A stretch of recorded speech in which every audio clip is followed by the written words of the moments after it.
I think we're live. Yes, we're live now. Perfect. Assalamu alaikum, everyone. Murtaza Khwaja, Legal and Policy Director here at CAIR, Georgia. Thank you for joining us. I'm joined with Aska Mahmood, who is our Communications and Outreach Director. Thanks for joining us tonight, Aska. Hey, assalamu alaikum. Thank you so much. It's my pleasure to be here. Like Murtaza said, I'm the new Communications and Outreach Director at CAIR, Georgia, and I'm glad to be part of this live webinar today. We're really, I'm really lucky to have Aska on board for this very important webinar. We're going to be talking about voter suppression, sort of the tactics we've seen here in Georgia and in a lot of other parts of the country, specifically here in the South. Why it's important for you to know about, how you can avoid it, and how you can make sure that your voice matters in this election, because it's incredibly important for us to go over these topics. I want to give everyone enough time to sort of join in. So Aska, can you tell us a little bit about how you've been handling the quarantine and the pandemic, and also your transition into the CAIR team? We're really thrilled to have you here.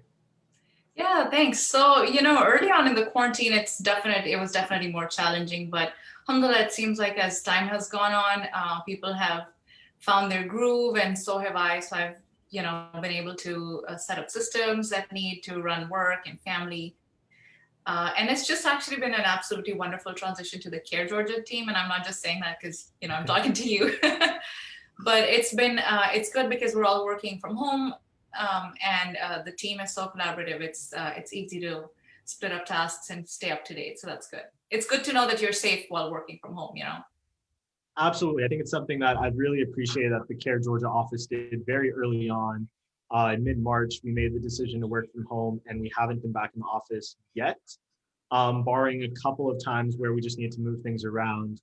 I think it's brought a lot of ease into our own minds, but also those of our family and friends. So it's something I appreciate. And it's something, unfortunately, because I have to say this during every single webinar, both our local and national leaders have failed to properly and adequately address this pandemic. This is the greatest public health crisis we've been in. And at every step, both the presidential administration and the gubernatorial administration have undermined efforts to take this as seriously as they need to. So it's up on businesses, and it's up on individuals to take that leadership upon themselves and make the hard decisions, which haven't been easy. Alhamdulillah, we've been blessed at CAIR Georgia with the community support, with your support, to continue to be able to do the work, and in fact, do a lot more work than we were even doing beforehand. But what sticks out to me is all those people that are unable to, all those businesses that are unable to, all those people who've lost their jobs because the administration fails to properly and adequately address this pandemic. Right. And sometimes, we forget that frontline workers include people who work on farms, people who are stocking the grocery stores. Now we've had a national spotlight on all these workers, but we didn't see them as that crucial, that critical backbone to our communities and our economy, and now we do. But these people don't have any redress. They don't have any fallback options. Yeah, absolutely. And it's one of the things that I've repeated this on webinars throughout on this pandemic, is we are only as strong as the most vulnerable in our communities. And a lot of what we've seen is that this pandemic has hit those most vulnerable particularly hard, not just here in Georgia, but in other states as well, particularly in New York, actually. So it's something where we have to, as a community, stick up for those that are most marginalized and are most at risk. A lot of people who are considered essential workers are also the very same people who are not afforded affordable healthcare, who are not given healthcare through their employer. And when we get rid of things like the individual mandate, then we kind of get rid of the protections that these workers have. We have healthcare tied to your employer, which isn't affordable. We don't have affordable childcare in this country. We don't have affordable housing guaranteed for our citizens. So we've really set up ourselves for failure in terms of addressing any type of global health pandemic, let alone one of this magnitude. And so I'm glad we're able to sort of start off with that. So I know you have family as well. On a personal note, how have they been handling it? I know they're working from home now and doing schooling from home. I know that must be particularly difficult as well. Yeah, the school transition was really, as parents everywhere will attest. And when you said, schooling, and we also were underestimating the importance of teachers in our communities. So that's come to the forefront as well through this pandemic. My husband's actually been working. He's a physician, so he's in healthcare. Thankfully, he's not a frontline worker, but he's still been going into work. So things haven't changed for him outside of, we make him clean several times, himself several times a day. Absolutely. But other than that, we're doing okay. He actually did get COVID earlier on, in the middle, kind of when Georgia was surging. Mhm. But alhamdulillah, he's better now. It is something that not everybody, nobody wants to go through. So it's not an easy thing to suffer from, even when it's mild. Absolutely, and it's something that obviously affects people differently, regardless of age. It can hit, even if we know that it hits all the elderly at a disproportionate rate, and it affects them a lot more. There are people who I know my age who have been struggling. Even they had a mild case, and now it's been 2 or 3 months since they've had it, and they still have complications related to COVID. So it's something that I think we're still navigating, obviously, as a community, as a society, and obviously the medical community. Alhamdulillah, jazakallah for your husband and all his efforts, because really he's one of our main heroes in this time. So jazakallah for him and his efforts and the sacrifices you and your family have had to make for that. Thank you. I appreciate that. Um, So how are you feeling about the upcoming election, right? And all of our efforts for our Get Out the Vote initiatives. I'm really excited. So for those of you that don't know, CAIR has partnered with Georgia Muslim Voter Project for a CAIR to Vote initiative. The name is trademarked by our very own Aska Mahmoud. So thank you for the name there. And we're bringing on an elections team who are going to be joining, and you're going to be meeting them very soon, who's going to kind of help us put forward our plans. It's sort of a two-pronged plan. We have a practical Get Out the Vote initiative where we're going to be calling, phone banking, text banking, making sure the Georgia Muslim community is going out to the polls. You're going to be getting some annoying phone calls, and you might get them multiple times, but I promise it matters. Statistically, it's shown the more times people call, the more times, the more people are likely to vote. There are going to be people who don't vote until the third or fourth phone call. So I'm sorry if you've made the effort and voted. We'll do our best to make sure not to call you again. But we do need to make these phone calls because we need to make sure people have a plan in place. Because unfortunately, voting has not, and that's one of the things, that's a topic for tonight, is how voting is not easy, how many barriers people have created to voting. Voting should be something that's incredibly easy. Despite that, we've seen record turnout right now.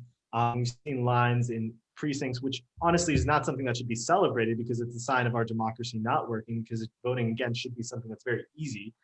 But despite all the barriers, despite the efforts to suppress the vote, I'm really excited about what we've seen from the community, especially minority communities, which have been historically the ones that are most affected by voter suppression. So I'm really excited about that. I'm really excited about our Get Out the Vote team and working with USCA on it. I think there's a whole wave of optimism by having a lot more turnout and a lot more involvement from the Muslim community and from just the American citizenry than we've seen ever before. So I'm really looking forward to record turnout. And I know, how about you? I mean, we're really excited about having you on board for this as well. How are you? What are your thoughts going into this election and really in the middle of this election cycle now? It is very exciting. Like you said, it's very, it's very nice to see all these minorities turning up. And the people who are making the most effort to go out and vote right now are the ones who have fought the hardest to have the right to vote. So in some ways, it seems like they almost value it more. And they're still fighting all these challenges. They have to stand in for hours in line, which is not something that we should be proud of as a developed country. But as long as people are determined to cast their vote, that's all that matters. Absolutely. I think the will of the people is something that's very sometimes underappreciated. The will of people, really, you can't suppress. You can't suppress the people's voice, especially when it's organized. Something that we've learned from these months of civil unrest, in particular addressing anti-Black discrimination, is these protests have caused tangible change. These have caused radical changes in how we see policing. Black Lives Matter, which should be the most easy thing for anyone to say, is something that up until very recently, most Americans weren't on board with the Black Lives Matter movement. For whatever reason, they felt that it was a radical or a far extremist group, which it really isn't. It's saying a Black Life Matter. That's such an easy thing to say. And alhamdulillah, because people have been out in the streets, they shouldn't have had to be out in the streets to make America say that. But because they were able to go out in the streets and come together, people now are very comfortable saying Black Lives Matter. We've seen changes in policing. We've seen police departments in communities which have decided that they need other forms of and other institutions protecting and promoting public health and safety have shut down their police departments. And in other places where there hasn't been a shutdown, there's been a greater move towards holding police accountable for when there are misdeeds within these existing institutions. So alhamdulillah, I think the will of the people and the power of the people is something that can't be suppressed. And it's something I'm really excited about seeing manifest in this election. So the converse of that is obviously we have elected officials and institutions that are very deliberately and intentionally trying to suppress your vote specifically, the Muslim vote, minority vote, the African-American vote, and voters in general, but particularly these votes. And these aren't just my words. You can take you can take the words of the United States federal judges who said that these purges and this type of disenfranchisement is being done with surgical precision against African-American voters. And we're going to come back to that case a little bit later. But we want to be very clear, voter suppression is deliberate, it's intentional, and it's something that's a very real threat to our democracy and to our institutions. It's not necessarily new, but the forms of voter suppression we're seeing today are something that date back to 2013. So I want to jump into the topic of voter suppression now. A lot of what we're talking about is going to be discussed, and you can read more about it in Dr. Carol Anderson's book. She's an expert on this field. She's right here in Atlanta, Georgia. She works she's a professor at my alma mater, an incredible speaker. I've had the privilege of hearing her speak multiple times. I would encourage all of you to purchase her book. We're going to send a follow-up to this meeting later on, and you guys absolutely should purchase her book and read more about this, because a lot of the information I'm talking about, she goes into a much deeper dive. There are a lot of other coalition groups or coalition partners who work in the space as well that have done a lot in this regard as well. I'm going to be citing stats and citing information from them as well. There are a lot of other groups. Vox has done a deep dive into this, and quite a few other. The New York Times has done a deep dive into this. The AJC has done a deep dive into this, because voter suppression in Georgia is it's literally ground zero, as a newspaper put it, for voter suppression here in America. And so it's something that we need to be very real about when we're talking about it, is we're not just facing regular voter suppression here. We're not just facing regular racism here. We're facing voter suppression at ground zero here in Georgia. As we go on and we talk about the types of tactics that are used to suppress votes, we'll find out that in the state of Georgia, pretty much every single tactic has been used. And, I wouldn't be surprised if some of the tactics were invented here. Yeah. We sometimes don't give our elected officials for being as savvy as they actually are. A lot of times we see our elected officials, particularly when we see this type of disenfranchisement or this type of effect on minority votes, we see this as sort of bumbling, as incompetency. But I want to be clear, this isn't people being incompetent. This isn't people being bumbling. This is done very intentionally. Again, it's not just my words. It's not just the word of the courts. Here in Georgia, you had emails come out where Governor Kemp is laughing about voter suppression and purging people off the votes. And those came out, those were published in our papers. You have hot mics catching politicians say, we need to suppress the vote. We need to make sure that the voter turnout is as low as it can be. And again, CAIR is a 501c3 non-partisan group. Unfortunately, the politicians that have made these statements have been Republicans, and there's a reason for that here in the American South. That's not us promoting or disavowing from one party. This is just being historically accurate into what we've seen here in Southern legislatures. So Aska, you mentioned some of the tactics. Let's we'll broadly just mention all 5 of the major ones we see, why those are the 5 we see come up, and then we can talk a little bit more in detail about it. So the voter suppression we see here today in Georgia largely manifests from a 2013 Supreme Court decision. The 1964 Civil Rights Act offered particular protections to minorities on a variety of fronts. One of them is, in particular to voting, is making sure that anytime there is a change to voting procedures or voting regulations, in states that have shown historical racial discrimination and whose minorities have faced unique barriers to voting.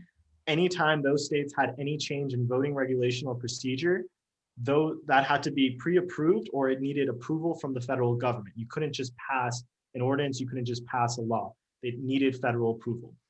In 2013, the Supreme Court, citing that racial minorities in a 5-4 decision, it was a controversial decision, it was a very narrow decision, but they cited that racial minorities don't continue to face the same barriers today in states that have historically had discrimination. So in their minds, there were 9 states and there were multiple municipalities. All those states were here in the South. Counties and municipalities were all over the United States, Bronx, Brooklyn, a few in New York. They also need federal approval because of the historical discrimination that's happened in those municipalities. So the Supreme Court ruled that this racial disparity, these racial minorities don't continue to face unique barriers to voting. And as such, these states, when they make changes on their voting laws or voting procedures, they don't need to have federal approval. I know from what I've seen, but Eska, I mean, you've been in Florida, you've worked with CAIR Florida, you've been here in CAIR Georgia, you're our outreach director as well. I mean, from your experience, just that premise that racial minorities don't continue to face unique barriers to voting, how do you respond to that? Do you have any experience, in seeing what our communities or what racial minorities have faced at the polls? Yeah, so absolutely, they face so many barriers that might range from limits to where they can cast their ballots, to voter ID laws, where if your name is spelled a little bit differently, if there's hyphens or if there's different capitalization, there are so many different types of barriers that kind of often only apply to minorities. For sure, absolutely, and I think that's why so many were flummoxed by the Supreme Court's decision. I think Judge Roberts, Chief Justice Roberts, wrote the opinion, who is, pretty roundly celebrated as a strong legal mind, but this was a very surprising decision for a lot of people on this front. So, and it's particularly now when we look in retrospect in 2020, we've seen civil unrest and we've seen a lot of protests and a lot of rallies and a lot of movement against anti-Black discrimination. I could not imagine this type of decision happening in today's socio-political climate. And the fact that it happened in 2013, 7 years earlier, shows maybe we've taken steps backwards. And I think in a lot of ways we have, unfortunately. Yeah. Another way that, Florida is also one of the last states that doesn't give the incarcerated people the right to vote. And there has been a very strong movement in the last 2 years. They're trying to restore the rights for felons. And it's, again, if we think about minorities, who are the primarily incarcerated population in our country, right? A disproportionate rate, absolutely. I think so. Minorities are disproportionately incarcerated for sure. Right. Yeah. It's unfortunate that we've seen, we have these barriers. It's unfortunate that the court made this decision. And what we saw afterwards is really what many on the opposition foresaw, which was opening the floodgates, opening the levees, and letting all these forms of voter suppression kind of rush out. So the 5 major forms we've seen are changes to voter ID laws. So like Aska mentioned, that's calling for things like exact match. So if you have a hyphen, if your name is spelled differently on one ID versus another, if there's an A somewhere where there's an O somewhere else, that is grounds for your ballot to be invalidated or for your registration to be denied. We'll go a little bit more into detail, but changes to voter ID laws, that's one of them. Voter purges, those of you here in Georgia, all of you here in Georgia are very familiar with that. Georgia, again, is ground 0 for voter purges. We're going to go into a lot more detail because that's where we've seen some of the greatest levels of disenfranchisement really in American history. And actually, arguably, the greatest level of disenfranchisement in American history is through Georgian voter purges. Cuts in early voting, so shutting down polling locations, shutting down polling locations is another. Cuts in early voting is just cutting the days of early voting that you have. So instead of having early voting available in multiple precincts in an area or in a neighborhood, narrowing it to a few and narrowing the hours and making it very limited hours. These are things that we've seen again here in Georgia. All of these things we've seen here in Georgia. We're going to talk a little bit more in detail about. Polling place closures, again, shutting down polling places on election day and also for early voting, making sure that not making sure that neighborhoods have the adequate resources. So polling precincts that are open are undermanned, under-equipped, and don't really have the resources to manage the load that they have, which is why we see these incredibly long lines, why we have people waiting 4 to 5 hours in the polls. And then proof of citizenship requirements, which again is very difficult and again affects African Americans in the South and minorities in the South in a very unique manner. Majority of people living in Alabama, African Americans living in, this is just one stat, majority of African Americans living in Alabama over the age of 60 do not have a birth certificate. They weren't born in a hospital. Their families at the time weren't able to afford to get a birth certificate. So if you need a birth certificate to prove your citizenry, even though you've lived in that state your whole life, because of racial injustice when you were born, you don't have that proof and you were disenfranchised from voting, which doesn't make any sense. So these are the 5 major forms of voter suppression, the 5 major voter suppression tactics, all of which we've seen in Georgia at some level, unfortunately. So I have a quick question. Yes. And it's my personal question. So when we saw that in Texas, the governor was trying to restrict the number of drop-off locations, where would it fall? Is it in cuts in early voting or, polling place closures? How is that a suppressive tactic? So that would be more towards cuts in early voting because a lot of these ballot boxes are ways of early voting. Absentee ballots is a form of early voting. So dropping it off and not having drop-off locations or only having one drop-off location for a whole county, it would kind of fit in there. But the effect is the same. You're disproportionately affecting, these things are happening disproportionately in minority communities. And the stats back that up. The courts have cited this. The legislatures have cited this. Despite that, legislatures continue to implement these types of laws. And then the other thing I kind of want to mention is that Georgia isn't alone in this, but we're here in Georgia. Any of these tactics happen in any other state, this is something we condemn. This is going to be a conversation kind of centered around Georgia and Georgia's tactics. And Georgia is a really good case sample of this and case study of this because we have done all these things, unfortunately. And I do want to mention, for all of you who've joined us, you see quite a few of us on our Facebook Live page. Let us know in the comments. We have people monitoring the comments. Let us know where you're tuning in from. Just say hello. We want to hear from you. If you have questions, if you had feedback, this is a conversation which you are also a part of. We want to hear your comments. We want to hear your stories and your thoughts as well. So we'll be happy to share as many of those as we see on the chat. We'll share them here on our live stream. And if there are questions, we'll do our best to address them here and then also later on in the FAQs that we send afterwards. So to talk a little bit more in detail about these tactics, let's go to the first one, which is the changes to voter ID. In Georgia, we instituted an exact match. Governor Kemp, back when he was Secretary of State, made a push for an exact match, which means your license, whatever voter ID you have, has to match exactly. So if sometimes you have a hyphen in your name, if sometimes your name is spelled with an A or an O, Muhammad is a common example. Sometimes Muhammad is spelled with an M-U, sometimes it's spelled with M-O. There's so many other names like this that are hyphen, but again, this predominantly happens with either African-American votes or immigrant names.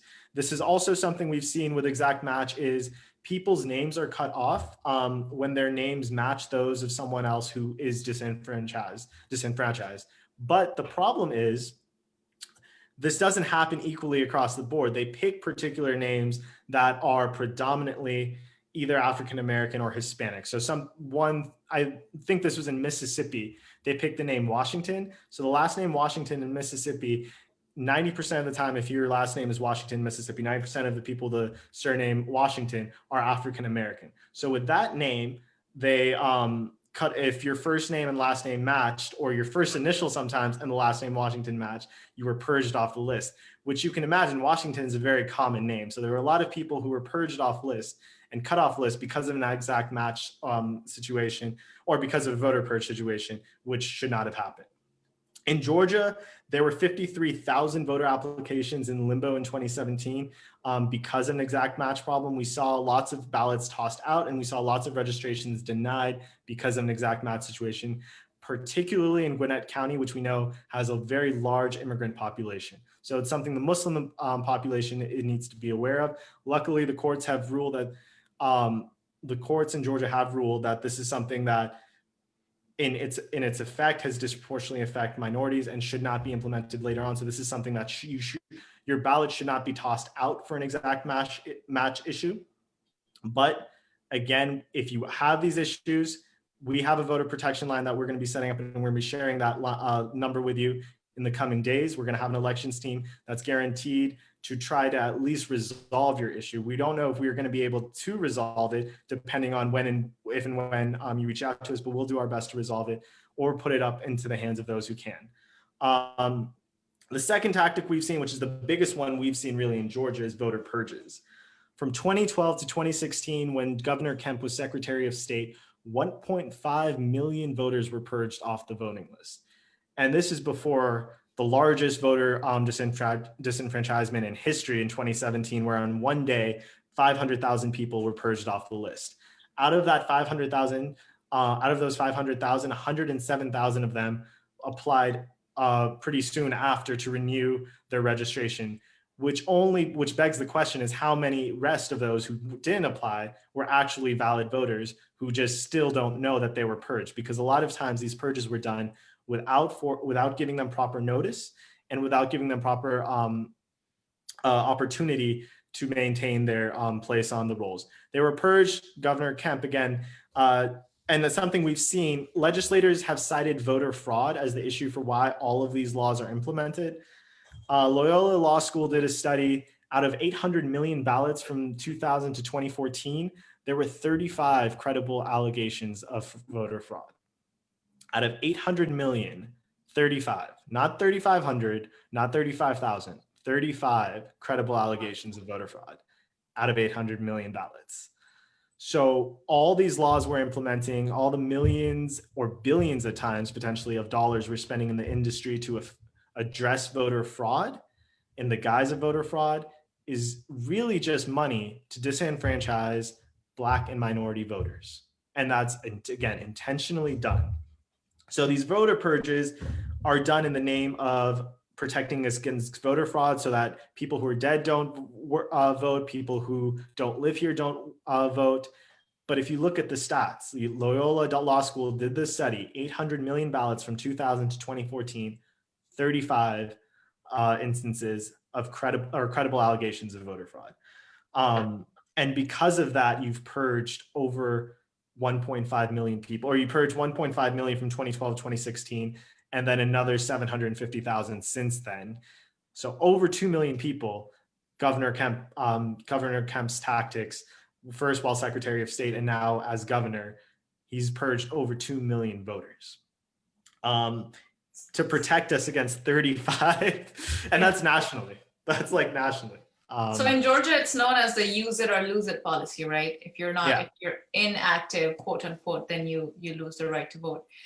Is this policy used in is this tactic used in other places as well, in other southern states maybe? I believe other southern states have it. I believe some other states have it. And again, it's just something that boggles the mind, because we claim ourselves to be a democracy, and we go to other countries, we invade other countries at times with the guise of implementing democracy there. And here in our very own state, in our very own neighborhoods, in our very own communities, we're being purged off voting lists at disproportionate rates. And it just doesn't make any sense. Voting should be something, again, you're going to hear us say this repeatedly, should be easy. You can very easily be there. In other countries, you're registered to vote when automatically when you turn 18, and you can vote. We do our taxes online. We do so much. We handle such sensitive information online.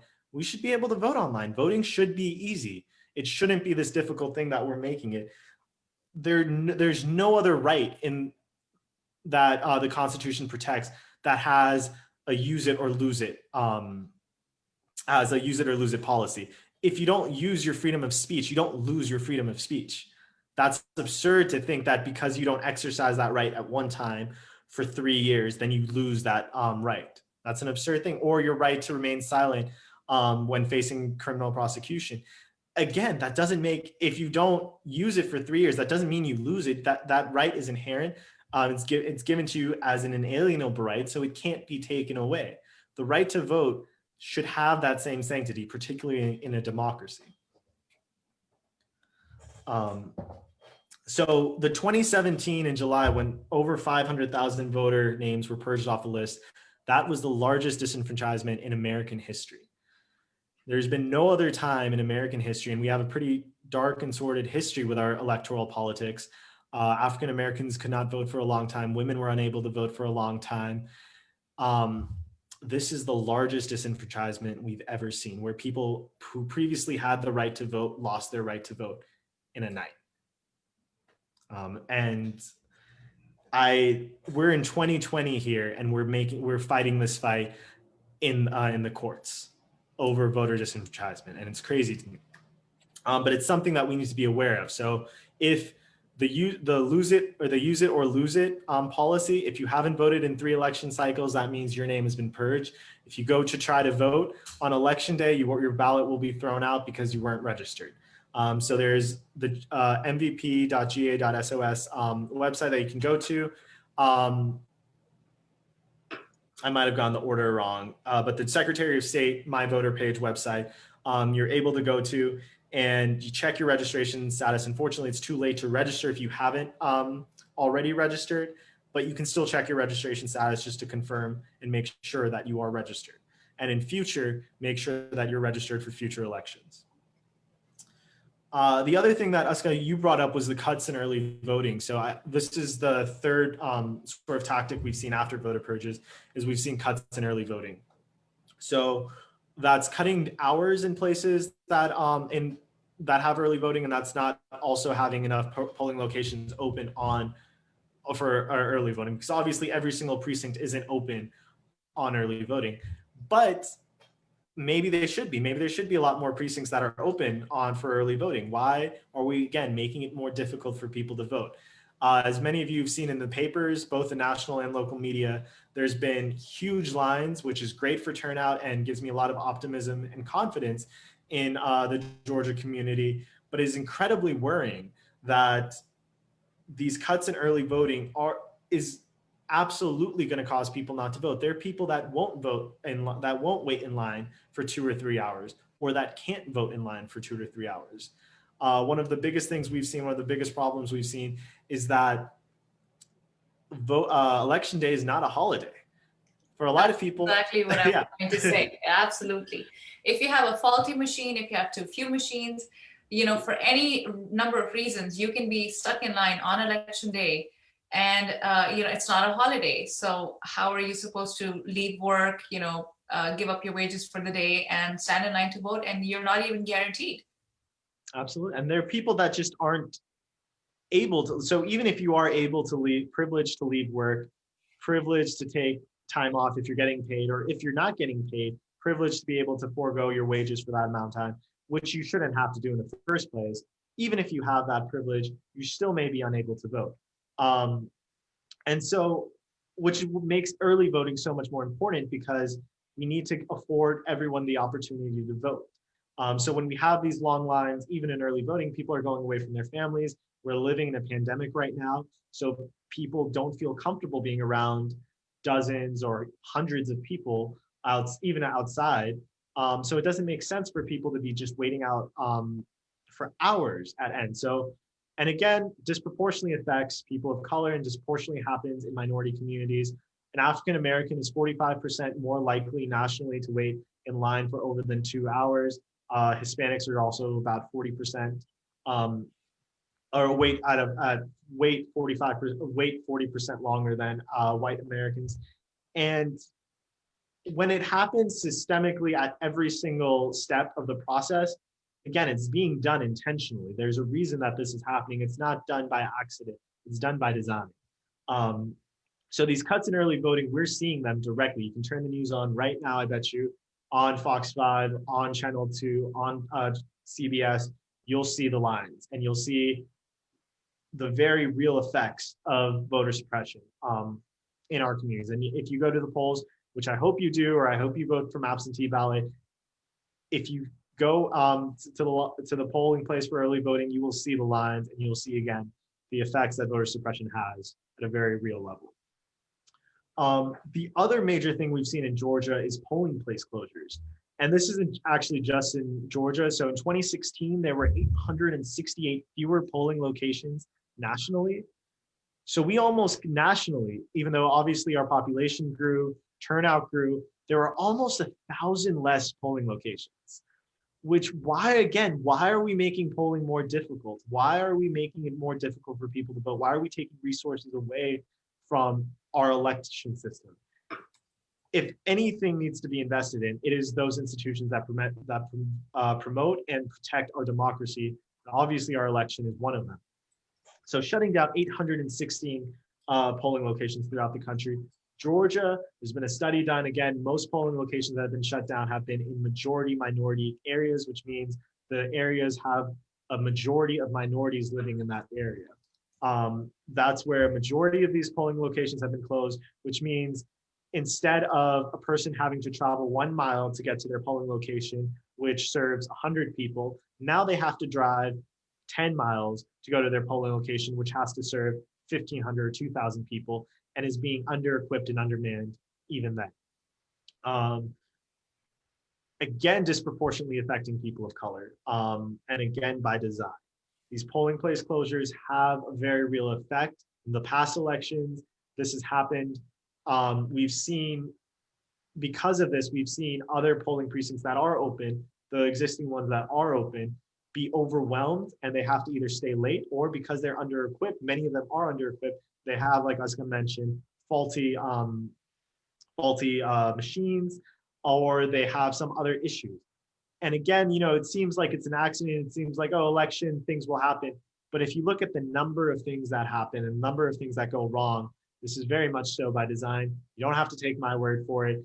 The President of the United States has been actively undermining the USPS, has made statements about how he wants to underfund the USPS so they cannot handle absentee ballots. You have the Republican Party in California setting up, and this is the official Republican Party in California, setting up absentee ballot pickup boxes to confuse voters for I don't know what else reason that they would be doing this. So this is being done. This is you can use their words, you can use the president's words to see what he's doing. He's telling you he wants to undermine the USPS so that absentee ballots won't be counted because he feels that it'll be potential voter fraud. Whereas he's privy to a lot more information than we are. He should know that they've been 35 credible allegations out of 800 million ballots. So if he's saying that and he knows the stats, what he's actually trying to suppress, what he's actually trying to fight is your vote, not voter fraud. And the last thing is proof of citizenship. And I think I touched briefly about that.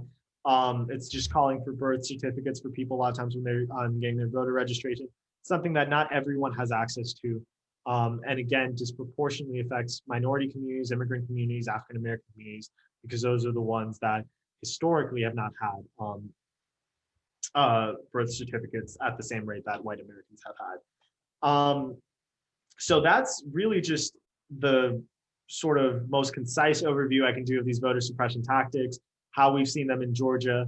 We've seen the real effects of them, both in the gubernatorial election with Stacey Abrams and in elections following the last, in the primaries, we saw this as well. We saw a record turnout, but we saw problems at voting precincts that were undermanned, under-equipped, were overwhelmed by voters.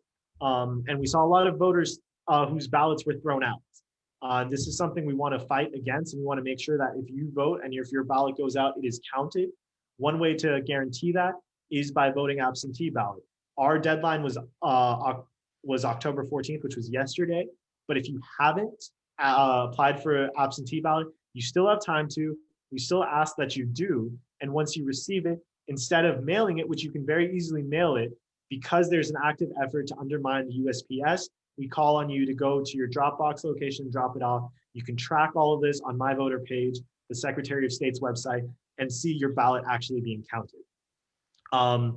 It's the best way to do it. You should and absolutely can vote on election day, but because we know, because of polling place closures and because of undermanning and under-equipped polling precincts, there's going to be a strain on the polling precincts that are open. We want to make sure that we don't add to that burden. So if you're able to vote absentee, please do. If you're able to early vote, please do. If you're able to vote in line, wait in line for 2 or 3 hours, I know it's a drag. I know you don't want to, but please do, because there's an active effort to suppress your vote.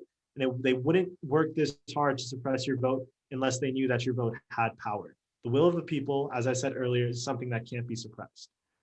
And if you make your voice heard, that's also something we can't suppress. We can show the show in force and the show in power in numbers.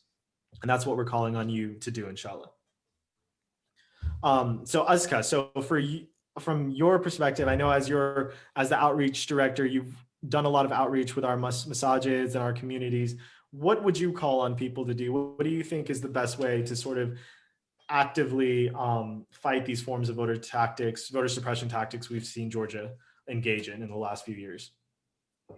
I think one of the most important things that you can do is, elections don't happen all of a sudden without any notice. So we always know that an election is upcoming, and at our earliest, it is our responsibility that we make sure that we're registered. We check our registration status. We make sure that our documents are complete and appropriate, especially if you live in an area where you feel like there is likelihood of voter suppression. And then try to bypass any other tactics, like you mentioned. Instead of putting it in the mail, try to drop it off at a ballot box location, so you know that your vote is so precious that it ends up in the place where it's meant to be.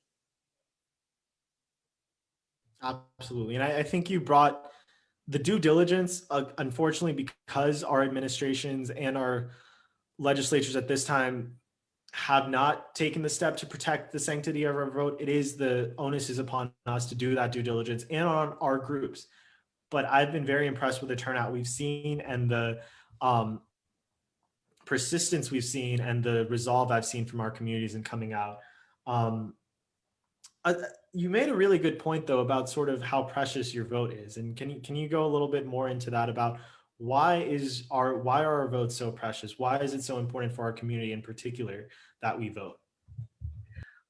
Our community has it's very small in numbers as a proportion of the population in the US, but its effect and impact on foreign policy is outsized. So we are so often in the news, and our narrative is being written by other forces.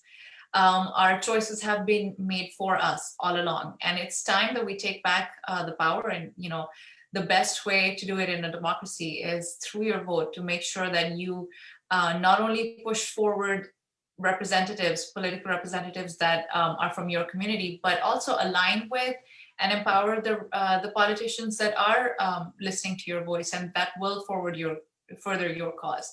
So it's very precious in that way. You can be a very small part of the electorate, but you can have a big impact. Absolutely. I think historically we've seen that. The 2000 election, we saw a lot of things happen there, and there still might have been more ballots casted for one candidate over another. But officially, it was decided in Florida by about 500 votes. The gubernatorial election here in Georgia was, again, there are a lot of issues. We're still unsure which candidate might have had most ballots casted for them. But even then, it was decided by a very slim margin. So your vote absolutely matters. It has impact, not just at the presidential election level, but also at local and municipal levels as well. So vote is very precious. It's something that a lot of times I hear, and we're going to have later webinars about this, about the importance of voting. But a lot of times one thing that I hear is, my vote doesn't matter. You think your vote matters. The only way to guarantee your vote doesn't matter is to not vote. And I 100% appreciate where that sentiment is coming from, but it's coming from policies and institutions that want you to feel disenfranchised, that want you to feel voiceless, and that want you to feel powerless. And the way that they succeed is by you giving into that hopelessness and you saying, no, I'm not going to vote. And when you do that, you make sure that your voice doesn't matter because you haven't put it out there. So I Absolutely. don't want, yeah, Yeah. I don't want to minimize that feeling because I understand where it's coming from, but we need to also do some introspection as a community and say, you know, we can overcome this and we can make our voices heard. You know, we whenever we are stepping out of, well, it's first of all, it's a privilege to be able to think that you can disengage from from an important process such as this. But if you are disengaging knowingly, then you should consider who will benefit from you not voting, and you know that will often give you the answer to which powers don't want you to be participating, which powers don't want you to be active in this process. Absolutely. I think that's a great point. That I think once people do that, you know, level of thinking, do that introspection, see who benefits, whether it's their communities or their families, even if it's not them personally, if it's the people that they care about who are the ones who are being underserved by them not voting, then, you know, that has a very real impact on, you know, that own individual. Uh, so again, very much so, we want to encourage people to vote. We know there are active efforts of voter suppression that are intentionally and deliberately being implemented right now, and we appreciate that. If you face any form of these suppression tactics, we're going to share a hotline number with you over the coming days. We're going to share resources with you to make sure that you're best equipped to handle it. If you're unable to, we will do our best to advocate for you as well.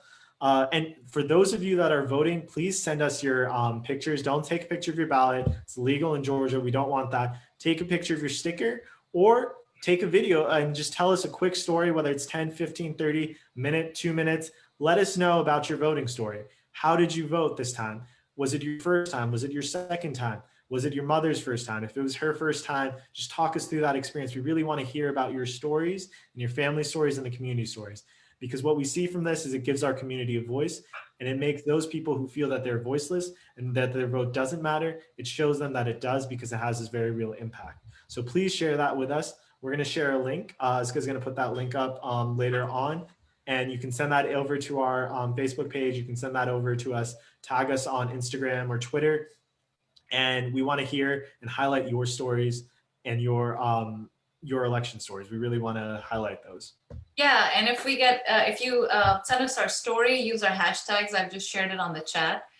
CAIR, Georgia voter, Georgia Muslim voter, and you know, somebody from our team might reach out to you, and you might get some goodies in the mail. So you know, we want to make sure that you're sharing your voting stories with us. We want to see how you vote. Yeah, we absolutely want to hear from you. That being said, I want to see, you know, if there are any questions in the chat, this is a great time for you to bring them up. If you have any questions about this presentation, please let us know right now in the chat. And, you know, thank you all for joining us. This is an incredibly important presentation for us, something that's very dear to my heart. And I was really glad, Aska, that you were able to join for this as well, because your perspective is invaluable in this space as always. Thank you. So I have a couple questions I've been wondering. Can you tell me where voter suppression is most common? In Georgia? No, just nationally. Okay, well, so Georgia is ground zero for it. So we've had the greatest numbers of voter purge. So Georgia, unfortunately, is where voter suppression is most common, and minority communities in Georgia, to be more specific. Disproportionately, African Americans and immigrant populations are the ones whose names are being purged off, and disproportionately, those communities that have a high number of African Americans or immigrant populations, those are the precincts that are being closed. So Georgia's ground zero, and our immigrant and Black communities here in Georgia, which are very reflective and representative of the Muslim community, because we have a lot of Black brothers and sisters within Islam. We have a lot of immigrant brothers and sisters within Islam. And even if they're not within Islam, they're still our brothers and sisters and people who we advocate and care for. So it's something that's very dear to our hearts. So we are in ground zero of voter suppression. We have a viewer from Gwinnett County, and she has mentioned that there was a 3.5 hour wait time at the location that was closest to them. This is for early voting. And so they're going to try to do the absentee ballot in the drop-off ballot box. I think And, you that's know, living in Gwinnett, they have already witnessed so many other ways that votes have been suppressed. yeah, in so many different ways as we've kind of gone over in today's presentation. I really want to hear more, I don't want to hear more comments, but because I know that this is happening, I want people to let us know. So part of your election story, even if you're unable to vote, or even if you anecdotally hear about a friend or family member or community member who has had to wait a disproportionate amount of time in line, or just an inordinate amount of time in line, let us know. This is something we're tracking. There are voting groups throughout the South that we work with who are tracking this. Part of our voting initiative, part of our the grant we got is making sure that there's some tracking of this going on. So we want people to tell us if you had to wait for hours in line, if you have to wait a long time in line, let us know. This is something that we need to address and we need to hit front on, because we can make sure that in future elections, they're properly sourced and properly equipped so that things like this don't happen. So I have this question from a viewer. They're asking, if my family wants to cast vote before time, even without any reason, is it allowed? They want to vote, but they want to early vote is what I'm hearing. Yeah. So Yeah, if they're right, they can early vote for any reason, right? Yeah, you don't need a reason. Georgia is a no excuse state. You don't need an excuse to call for an absentee ballot. You don't need an excuse to early vote. You can vote early in whichever form, whether it's absentee ballot, which is what we encourage. The deadline for us was yesterday, but if you haven't done it yet, do it tonight. You can track it online. You can follow when it is processed, when it's come to you, when you've received it. When you receive it and send it out, you can also, or ideally, you drop it off in a ballot box location. If you're unable to do that, if you mail it off, you can also track it on the Secretary of State's website. So please do that. That's a great resource for you to use. It's a great way to make sure we're not overwhelming the limited resources that are out there because of these voter suppression tactics.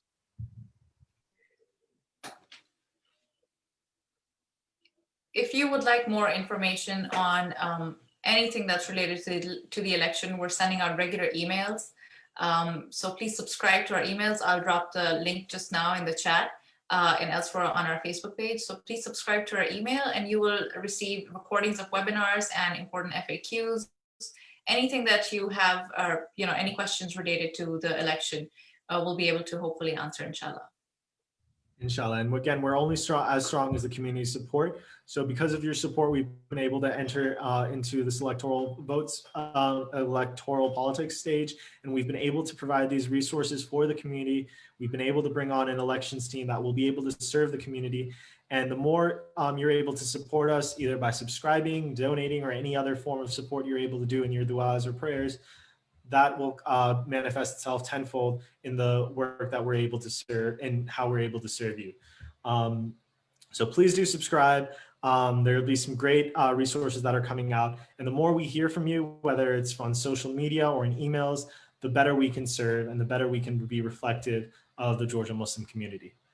Thank you all for joining so much. I really enjoyed this discussion, really enjoyed having you on with me, Aska. We're going to be having more webinars every Thursday up until Election Day, and then we're going to have a special one towards the end of the month as well. Next week, we are going to be with Aisha Yaqub of the Georgia Muslim, formerly founder and executive director of the Georgia Muslim Voter Project. She's now the executive director of the Asian American Advocacy Fund. She's going to be joining me and Aska, and we're going to be talking about who's on the ballot, what's on the ballot, what are the issues at play at this election, what's important. And she's also going to be talking to us about Asian American Advocacy Fund's endorsements. We are going to be with Aisha Yaqub of we're not endorsing any of their endorsements, but it is very important for us to highlight how endorsement committees work, what type of criteria they use, and also highlighting the work that Muslim organizations or Muslim-run organizations are doing. So Aisha Yaqub will be joining us next week. Aska will be here with me again. So thank you so much for joining us, everyone. That's all it for me. Aska, do you have any final words for our viewers? Just that, thank you for joining everybody who's watching. Please share this video with anybody that you think might be interested. people who you think should know more about voter suppression and believe in it, just go ahead and vote and share our socials. Thank you. Thanks so much. So thank you again for joining us, everyone. I know everyone's got families and friends to get to and hopefully dinner. So thank you everyone again for joining. Assalamu alaikum. We'll see you all soon.